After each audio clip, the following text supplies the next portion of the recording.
metidos en el ministerio siguen hablándonos que la gran minería, que la gran inversión es la solución para el país. Pero no están discutiendo una situación de un modelo económico diversificado, productivo, comunitario. Está a un lado, pero el pueblo de abajo, nosotros que somos de abajo, queremos ese modelo económico, que sea diversificado, que sea productivo, que sea comunitario, que sea ambiental.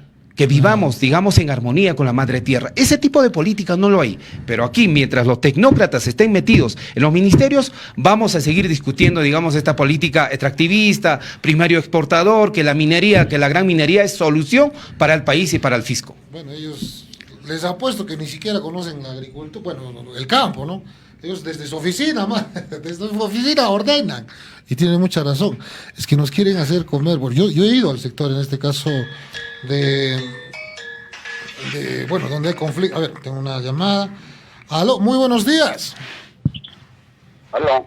Sí, lo escucho. ¿Alguna pregunta? Está el ingeniero Wilber Cutipa, precandidato al gobierno regional por Somos Pueblo. ¿Lo escucha?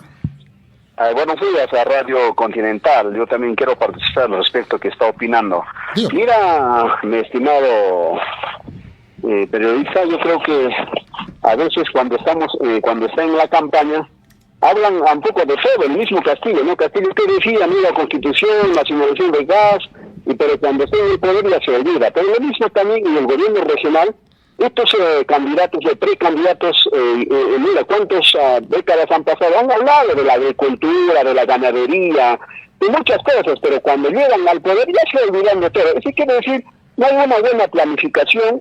No son políticos, para mí son politiqueros. El verdadero político sirve a su pueblo, conoce su realidad, qué quiere a mediano, a corto, a largo plazo. Eso no existe, pero en la campaña sí, eso hablan de la agricultura, de la ganadería. Hoy en día, mira, hasta el señor Adubiri, tanto habló de tantos de cambio de la región de Puno y mucha gente ha confiado, pero hoy en día, la gran mayoría, tanta corrupción que hubo en el gobierno regional, la gente no quiere saber nada de esta política criolla, esta política podrida, esta política tan solamente están buscando sus intereses personales y interés del grupo nada más. En otras palabras, ¿por qué quieren ser el presidente regional o quieren ser alcaldes seccionales provinciales? Para terminar, mi estimado, nadie ha estudiado ser para presidente ni para alcalde. Lamentablemente eso nos falta tan solamente por amor al chicharrón, no amor al chancho. Muchas gracias. Bueno, creo que yo le redondo. A ver, ingeniero, ¿cuál va a ser la característica? Como él dice, no todos hablan el mismo idioma, pero ¿cuál va a ser usted? ¿Cómo se va a caracterizar? ¿Cómo va a cumplir, digamos, lo que estamos ahorita conversando del tema agricultura? Si es que llegaría, claro, a ser, en este caso, bueno, autoridad, en este caso, gobierno regional. Mire, yo quiero enfocarme en 2 puntos. Tal vez usted se recordará, en el año 1992, antes era el CETAR. ¿Ya? ¿No? Antes de que sea gobierno regional. El CETAR en su momento ha sido secuestrado por el fujimorismo hasta el año 2000. En el 2001 recién nacen los gobiernos regionales y en el 2002 se implementa, digamos, el funcionamiento del mismo de los gobiernos regionales en cada región y nace el SNIP. Pero veamos, este sistema los gobiernos regionales nacieron con este sistema corrupto. Por eso que en cada gestión siempre escuchamos un deterioro de la institucionalidad por el tema de la corrupción. Nadie se salva, ni un gobierno regional se salva por esta situación de la corrupción. Pero hay un tema ahí que nosotros observamos, que las ex autoridades regionales, comenzando desde Jiménez, de Fuentes, señor Mauricio, el señor Juan Luque, yo le preguntaría a la ciudadanía, ¿cuál de ellos ha estado preparado o capacitado en términos de gestión pública para conducir los destinos de la región? Ninguno de ellos. Han sido periodistas, han sido abogados y muchos de ellos, cuando entraron, ¿qué es lo que pasó? Han sido secuestrados por estos tecnócratas, los nombrados, muchos de ellos, algunos tecnócratas que conocen la materia pública, y frente a ellos han estado en el primer año, lo que nosotros hemos visualizado, en un proceso de aprendizaje. En el segundo año, recién han comenzado a caminar. Y tercer año, ya estaban prácticamente de salida. Eso es lo que no queremos cometer. Por eso que a la población nosotros le decimos, aquí tenemos que apostar por un candidato que conoce, que es de su materia. Desde la universidad nosotros nos preparamos, así como venimos de una comunidad, incluso en la universidad desarrollamos, digamos, aspectos de gestión, de políticas públicas, el tema del empleo, cómo generar los proyectos de inversión. Eso nosotros lo conocemos y lo hemos vivido y lo hemos desarrollado. Pero a lo largo de este tiempo, mucha gente podría decir, ¿pero qué hizo Wilber Cutipa en estos 10 últimos años, 12 años de gestión? Nosotros hemos desarrollado. El proceso de gestión es una experiencia que tienes que acumular porque hay muchas casuísticas y esas casuísticas, muchas de ellos hay leyes, decretos de urgencia, decretos supremos que te traban el tema de la ejecución del gasto. Pero uno miramos ahí yo quiero ir, ahí quiero llegar. El gobierno central, con todas las leyes que han elaborado para el tema de inversión pública, no han ayudado a los gobiernos regionales ni a las municipalidades, porque también ellos son responsables. Por eso que este sistema corrupto hace que también los gobiernos regionales caigan en la corrupción. Ahora, el otro aspecto que tenemos, cuando el gobierno central implementa este tipo de normativas supuestamente para destrabar inversiones, es burocrático, ni siquiera lo ayuda a ese gestor público que está en una municipalidad o un gobierno regional para capacitar, digamos, capacidades, para que rápidamente esos gerentes puedan destrabar o tomar decisiones. Lo que hace es el gobierno central, y esa política hasta el momento no ha cambiado, es sacan una norma del Ministerio de Economía o cualquier ministerio y te arrojan la norma. Y es de doble moral. Por un lado, te meten la norma y por otro lado te exigen gasto. Y al final termina mal el gobierno regionales, terminamos mal las municipalidades y ellos quedan bien, como los eruditos. Pero ahí me pregunto algo. La población quiero que sepa esto. ¿Cuándo el gobierno central consultó a los gobiernos regionales y municipalidades, es decir, si esta norma es coherente y es adecuado para las municipalidades? Nunca. Ellos son los magnates que se lo saben, porque hay tecnócratas que tienen una maestría en Estados Unidos, en Europa, traen ese modelo y aquí en el Perú hacen sus experimentos. Eso es lo que pasó con las municipalidades. Ahora, el tema de la corrupción, por supuesto, nosotros no lo avalamos, pero estos días, por ejemplo, hemos visto el mes anterior, el año pasado, el Nelson Chac, el Contralor de la República, llegó para hacer un operativo, supuestamente un mega operativo aquí en la región y en la municipalidad, pero eso es solamente para justificar su trabajo. La gran corrupción está en los ministerios, está en el Poder Legislativo. Yo me pregunto, en Nelson Chac, ¿por qué no hace una auditoría al Poder Legislativo, a los congresistas? Claro. No le va a tocar.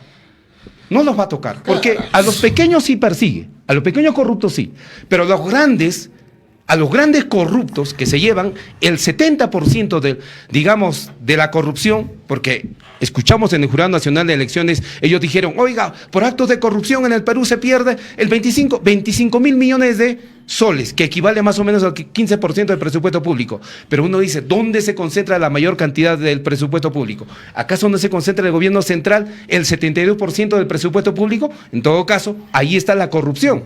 Que ellos primero mejoren el sistema o cambien o reestructuran el sistema, luego nosotros nos corregimos. Bueno, eso, una falacia. No van Exactamente. una falacia. Lo que con este pequeño operativo, lo que está haciendo el señor Nelson Chac es dividir al pueblo.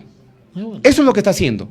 Pero por supuesto nosotros no estamos de acuerdo. Ahora, el tema del gobierno regional quería comentarte. No, ahorita entramos, pero antes, a ver, ingeniero, dicen, a ver, Porfirio Maquera me dice, cierto, es hora que el neoliberalismo ha fracasado. A ver, ¿quién más? A ver, Mari Huanca dice, el neoliberalismo nunca favoreció a la población peruana. Exactamente. Son 200 de años de un modelo económico neoliberal y republicano. ¿Por qué seguimos? Mira, esta pandemia, frente a ese panorama o a este sistema, ha destapado que más de 9 millones de peruanos estamos en una situación de pobreza. En términos de infraestructura hospitalaria, a nivel nacional, el 75% de los hospitales están colapsados. Entonces uno se pregunta, oiga, ¿dónde está ese mito que la gran minería es desarrollo para el país? Es un engaño. Y no solamente eso, los pasivos ambientales. En el año 2015... la Defensoría del Pueblo reportó que en el país, por estas actividades extractivistas, tenemos más de 8.600 pasivos ambientales, ocasionados por estas actividades mineras, hidrocarburos. Y solamente aquí en la región de Puno tenemos más de 1.000 pasivos ambientales. Pero uno dice, oiga, ¿cuándo vas a remediar estos pasivos ambientales? Algún día. A ver, ingeniero, vamos a otro tema, creo nos venimos, y creo que el tema es claro, ¿ah? Volvemos al tema del gobierno regional. A ver, ingeniero, bueno, ahora está, ayer lo han capturado, en el MTC creo que hay plata también, ¿ah? La Dirección Regional de Transportes y Comunicaciones, en el tema de las licencias, y que, bueno, también hemos empezado con mal pie. Germán Alejo, bueno, mi amigo Germán Alejo, ¿qué opina usted, ingeniero? Mire, yo considero que en ese movimiento regional hay un líder que en algún momento consolidó el equipo político y técnico. Walter Aduiri, supongo. Por supuesto. Pero a Walter Aduiri se lo bajaron. Ha habido una serie de traición. Y eso es lo que sucede cuando se construye un movimiento caudillismo. El caudillismo no funciona. ¿No? Lo que queremos es que los movimientos regionales tengan cierta institucionalidad en formar líderes dentro de su movimiento. Capacitar, formar líderes para que en gestión pública, para que estos, digamos, militantes, como podríamos llamarlo, para que tengan un adecuado conocimiento de no caer en tema de corrupción. Cuando un movimiento político o regional no tiene, digamos, esa visión o no conoce, digamos, el ideario o los principios del por qué la existencia de un movimiento, lamentablemente terminamos en esto. Y yo considero que el señor Alejo es una pena, que mucha gente tenía esperanza en él y por supuesto, por lo menos se esperaba en este corto tiempo que luche frontalmente contra la corrupción. Pero ayer cae un tecnócrata, lamentablemente, una situación de coima. Supongo que esta situación se va a tener que aclarar, y esto sucede porque hay un desorden en el gobierno regional. Hay una estructura orgánica que desde hace 10 años no se mejora. Sigue siendo más de lo mismo. Y con esta crisis sanitaria y la crisis económica, donde se habla de la reactivación económica, esta organización, o mejor, estructura orgánica ya no funciona. Hay que mejorarla en función a las necesidades más urgentes y visión regional. Porque este sistema, así como está, esta estructura orgánica es caduco, no responde. Y como hay un desorden, por lo tanto, hay una corrupción. Ahora, hay que mejorar entonces el tema del TUPA, diferentes órganos. Por supuesto, los Porque instrumentos acá de también, gestión. o sea, el tema de los instrumentos, bueno, acá también tenemos un programa, un segmento de un licenciado, el señor Edgar Mamani Luque, que habla de este tema, y el tema burocrático, porque es fácil el tema de gestionar, pero lamentablemente los instrumentos, como usted dice, son de años pasados, ¿no? Y no cambia. Y esto también estará pasando lo mismo también en el gobierno regional. Exactamente. Los instrumentos de gestión en estos momentos están desfasadas. Uno mira el plan de desarrollo concertado. Sigue funcionando cuando dejó el señor Mauricio. Aprobó un plan de desarrollo concertado para la región. Sigue siendo lo mismo. Hasta el momento no ha habido indicadores que midan cuánto por ciento hemos avanzado en términos de inversión y cuánto hemos cerrado las brechas en términos de salud, educación, agricultura, en términos de medio ambiente. No lo hay, esos indicadores. Ahora, el tema de devolver dinero también es algo penoso, como si no necesitaríamos obras a nivel de la región de Puno. Esa estructura orgánica hace que el gobierno regional sea deficiente. Por eso que este año, mira, el año pasado, 2021, han devuelto más de 150 millones de soles al Tesoro Público. Entonces, esto implica de que es de manera urgente la reorganización en el gobierno regional. Por ejemplo, te pongo un ejemplo. Nosotros observamos a la Dirección Regional de Agricultura, que trabaja más de 400 tecnócratas ahí. Pero es una dirección que solamente gasta gastos corrientes, planillas, entre otros programas. Pero ¿qué hay en términos de cierre de brechas, o sea, infraestructura agrícola? No hay. Entonces, ¿qué tenemos que hacer? Esta Dirección Regional de Agricultura tiene que fenecer, tiene que nacer, nosotros eso proponemos y vamos a proponer a la población, que nazca una nueva gerencia regional de agricultura, para que también sea una unidad ejecutora que no solamente gaste, digamos, gastos corrientes, planillones y algunos programas para, digamos, aliviar el tema de la agricultura, sino que queremos que genere también infraestructura agrícola, que son los proyectos de riego. Es competencia de la nueva gerencia y va a ser competencia de la nueva gerencia regional de agricultura. Solo así podríamos tal vez hacer productivo. Ahora hay una situación muy fuerte, burocrático y por supuesto lo que tú decías, corrupción en la gerencia regional de infraestructura. Ahorita en todos. Y esto sucede porque la gerencia regional de infraestructura del gobierno regional está atareado, mareado con un montón de proyectos que ahí es donde se concentra. ¿Ya? Entonces hay que ayudarlo, hay que oxigenarlo. Porque estos proyectos de agricultura, proyectos de educación, proyectos de salud, pasen a las nuevas gerencias. ¿Descentralizar? Descentralizarlo. Incluso deberíamos discutir las obras pequeñas, que le llamamos fichas simplificadas, que superan el techo máximo de 3.300.000, que se traslada en el marco de la descentralización hacia los centros poblados. La ley 31015 habla de la modalidad de ejecución de los núcleos ejecutores. ¿Qué significa esto? Que el pueblo organizado está facultado para ejecutar obras, y esto implica que los alcaldes menores de los centros poblados tengan que ejecutar estas obras. Y qué mejor un gobierno regional, esta modalidad tiene que optar para darle transferencia de recursos a los centros poblados, y los alcaldes menores de los centros poblados tengan que ejecutar estas obras de mediana y pequeña complejidad. En el marco de la descentralización hay que hacerlo. Porque ahorita también no se les da, no les pagan también a los de los centros poblados, bueno, tantas situaciones. A ver, me están escribiendo, a ver, Cristian Flores dice: saludos, ingeniero Wilber Cutipa. Un saludo para usted, caramba. Gracias, muchas gracias. Alan, bueno, dice: puede haber leyes, puede mejorarse, lo que falta es política moralmente alta. La pregunta es: ¿por qué cambian de partido político a otro partido? De un movimiento a otro movimiento. A ver, otras más. Suaña, Nayeli. Buen análisis, ingeniero Wilber Cutipa. A ver, Américo Núñez dice: buenos días, ingeniero Wilber. Si puede señalar 3 obras de impacto regional como futuro gobernador regional. 2 preguntas, ingeniero. A ver. Listo. El tema del movimiento, ¿por qué nos cambiamos? Nosotros, como invitados, como inquilinos, en otras palabras, cuando llegamos al Mira, había un acuerdo que yo he pedido 2 cosas importantes a los dirigentes del Mira. Primero, que de la política hagamos decencia, porque éramos rostros nuevos. En ese marco se ha pedido que la política no podemos estar negociando ni mercantilizarlo, porque hay parte el tema de, digamos, hipotecar la entidad.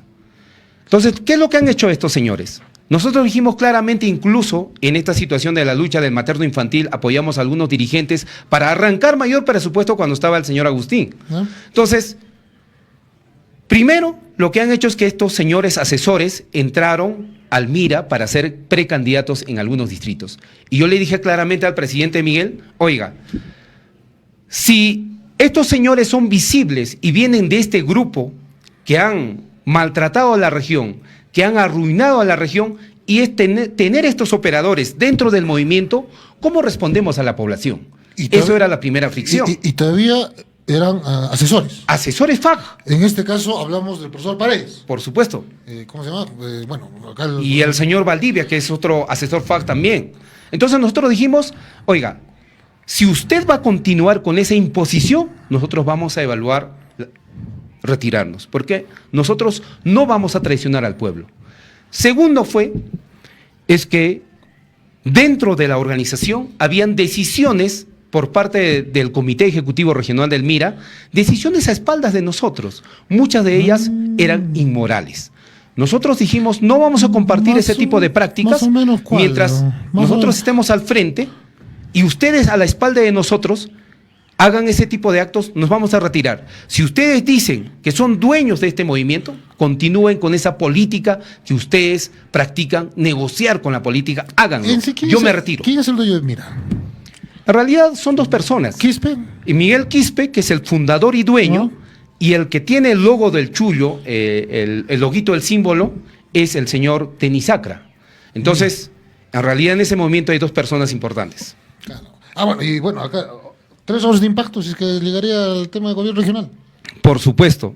A nosotros nos importa las obras más importantes para la región. En estos momentos, obras de impacto regional no lo hay. Nosotros creemos, para promover el turismo, es urgente, y para destrabar el tráfico que tenemos, el tren de alta velocidad, que venga desde Cusco, pase por San Román, por Puno y termine en Desaguadero. Y esto lo pensamos, ¿por qué? Si en el centralismo se habla de una situación de tren eléctrico, y acá en Bolivia se viene avanzando de una situación de tren bala, ¿y por qué no en la región impulsar este tipo de proyecto? Es urgente. El centralismo crece, se desarrolla, pero las regiones, como la región de Puno, tiene que también optar por una situación de modernización. Y acá para Juliaca, hoy un proyecto de impacto regional que queremos hacer son los ecoparques. Nosotros hemos observado que la población los fines de semana, la población de Juliaca, muchas veces a despejar la mente, a desestresarse, se van a Plaza Vea. No tiene